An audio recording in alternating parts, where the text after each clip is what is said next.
Is your car struggling to start or completely dead? In this video, I'll show you how to replace a car battery safely and correctly, even if you've never worked on a car before. Let's get started. Before we begin, here's what you'll need: a new car battery, a wrench or socket set, and safety gloves.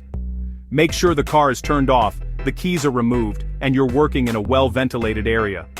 Open the hood and locate the battery. In most cars, it's easy to spot near the front of the engine bay, but some vehicles may have it in the trunk or under a seat.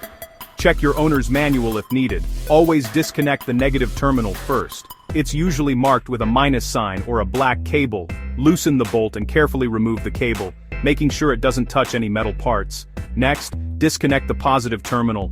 This cable is usually red and marked with a plus sign. Once removed, keep it away from the battery.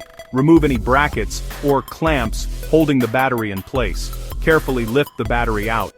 Car batteries are heavy, so lift with caution. Place the new battery into the tray in the same position as the old one. Secure it with the clamp or bracket, then reconnect the terminals, starting with the positive terminal first, followed by the negative. Make sure both terminals are tight and secure. Close the hood and start the car to confirm everything is working properly. And that's it. You've successfully replaced your car battery. If this video helped you, hit the like button, subscribe for more easy car repair guides, and leave a comment if you have any questions.